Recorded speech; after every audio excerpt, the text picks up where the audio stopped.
여러분은 지금 KBS 1라디오 최경영의 최강시사와 함께하고 계십니다.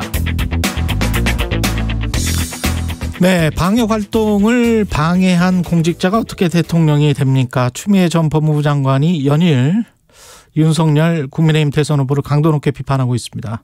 윤 후보의 신천지 유착 의혹과 사법개혁 공약에 대한 평가, 추미애 더불어민주당 선대위 명예상임선대본부장 전화로 연결돼 있습니다. 안녕하세요.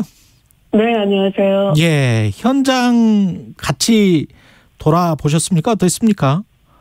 네, 현장을 첫날 있었는데요. 예.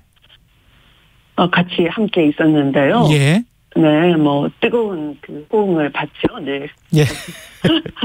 그 첫날이 어디였을까요? 추미애 위원장님. 후보는 부산에서 출발해서 올라오셨고, 저는 그 전날 대구에 내려가서 대구에서.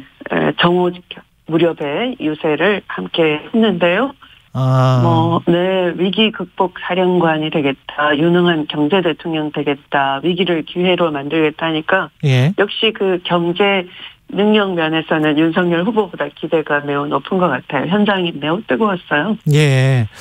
대구 유세 현장에서 그 말씀을 하신 거죠? 방역 활동을 방해한 공직자가 어떻게 대통령이 됩니까? 네. 이게 지금 윤석열 후보를 지칭하는 거죠? 대구는 그 방역이 굉장히 중요한 때였거든요. 2년 전 이맘때. 그때 신천지에서 확진자가 발생했고요.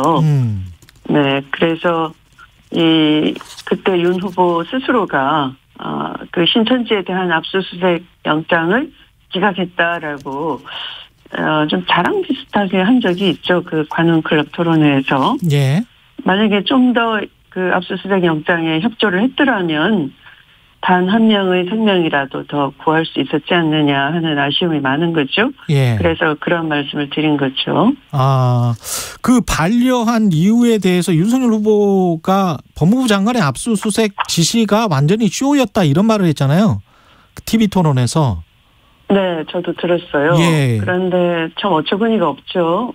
그 국민의 생명 안전이 경각에 달려 있는 일에 대해서 그 당시에 그 중대본이 날마다 회의를 했고요. 네, 때로는 대통령께서 지휘를 할 때도 있고 또 총리가 지휘를 했어요. 그래서 그 당시에는 범부처에 대해서 범부처 업무 협조를 하라라고 했고, 그런 업무 협조를 논의를 실시하고 또 복지부가 이 일에 대해서는 업무 협조 요청을 해왔죠.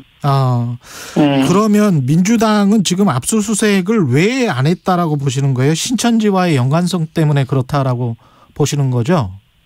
그때 제가 그 강제수사, 압수수색을 포함한 강제수사를 해라, 전체적으로 이렇게 지시를 내렸을 때가 2월 28일입니다.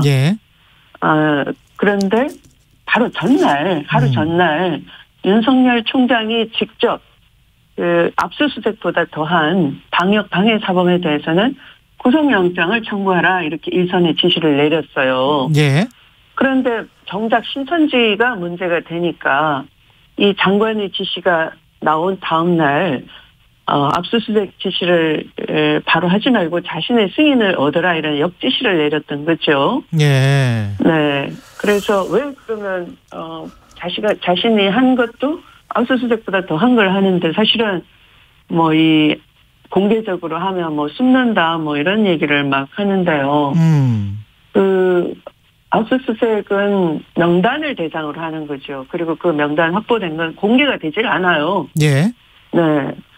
방역 차원에서만 서로 공유를 할 뿐이지 대외적으로 일반인에게 공개는 하지 않아요. 그리고 구속영장을 청구할 경우에 오히려 구속될까 봐 숨는 것이지 압수수색 명단은 사람에 대해서 하는 게 아니니까 숨지 않죠.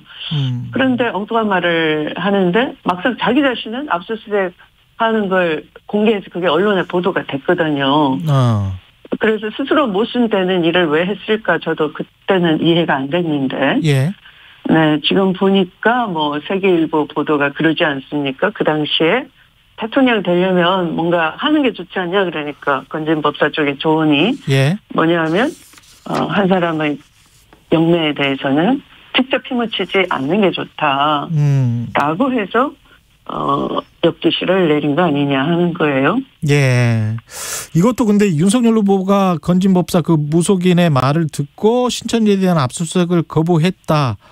이거가 바로 연결되지는 않는데 그래서 이제 국민의힘은 공직선거법 위반이다, 명예훼손이다, 뭐 이러면서 고발을 했고요. 위원장님 포함해서.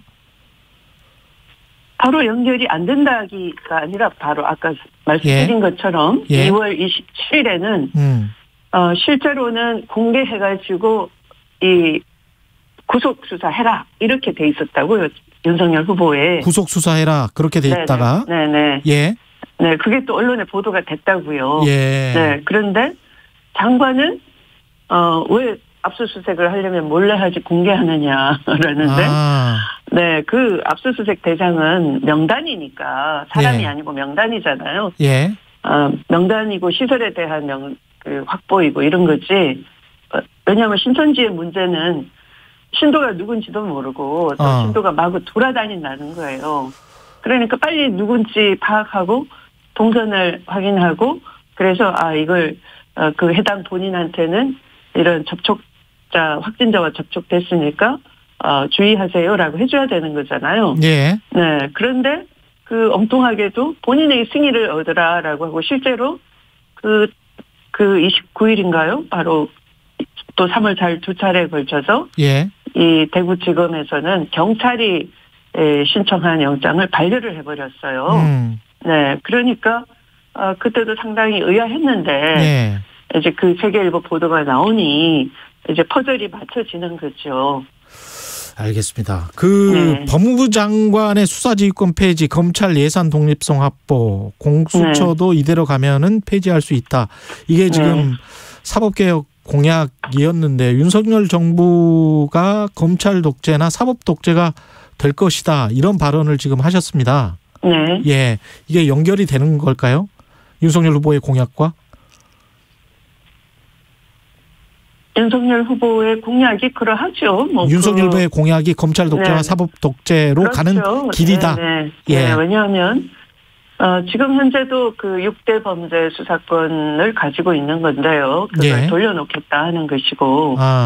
네. 그 계약인 거죠. 그리고 예산이나 인사나 장관 지휘감독권을 무력화시키고 폐지시킨다면 이 정보 수사나 기소 영장 청구권 이런 것을 다 갖고 있는 이 무소불위의 검찰권을 민주적으로 통제하지 못하게 됐죠.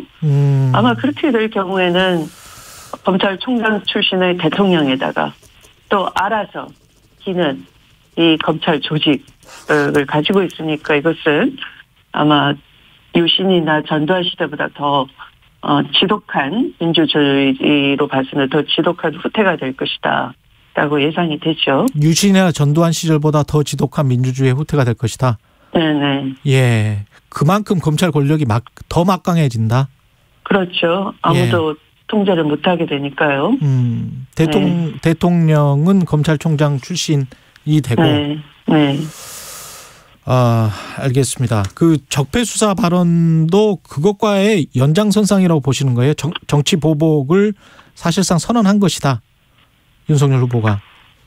그 당시에 그러니까 중앙지검장으로 문재인 대통령이 임명할 때는 여러 단계를 뛰어넘어서 발탁한 것이고요. 또 중앙지검장으로서 그 적폐 수사나 검찰 개혁에 실천을 해달라라는 입장이었을 것 같고요. 네. 그런데 이제 그 후에 또 바로 검찰총장이 됐지 않습니까?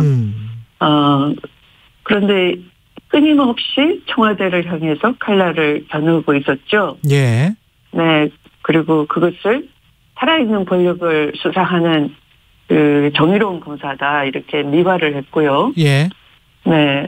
그리고 이제 이 국민적 신임을 배신을 하고 정치 검찰이 돼서 야당 대권 후보가 됐지 않습니까? 네. 그런데 제가 수사 지휘를 2차례나 해서 이렇게 보니까 검찰 권력을 사유화하고 검찰총장의 지위 또는 검사로서의 지위를 가지고 본인과 부인 장모의 비리를 감춰와서 예. 그 자신이 적폐 중에 적폐 아닙니까? 예. 그런데 자신을 신임해준 아주 중용을 해준 대통령을 향해서 그 정권이 적폐다. 집권하면 수사하겠다라고 하는 것은 인륜에 반하는 자세이고요. 생각하기 참 어려운 말을 하는 거죠. 근데 이제 윤석열 후보는 어제 유세 현장에서 부정부패 청산을 정치보복이라고 선동하고 히틀러, 무솔리니 같다 파시스트 공산주의 마지막으로 좀 평가해 주십시오. 예, 시간이 한 30-40초 남았네요. 예. 네. 질문하시면서 웃으셨는데요. 네. 웃음밖에 안 나옵니다. 네. 그러면 자기 자신이 중앙지검장하고 검찰총장하고 수사의 최정점에 있었는데요. 예. 그리고 그 파시스트 무솔리니와 그 적폐를 어떻게 그냥 칼자루를 쥐고 그냥 두고 봤습니까? 그러면 본인이 항명을 한다든가 사표를 낸다든가 하지 않고 왜 그 아래에서 일을 했습니까? 그러면 파시스트의 하수인이네요. 예, 추미애 더불어민주당 선대위 명예상임 선대위원장이었습니다. 고맙습니다. 네.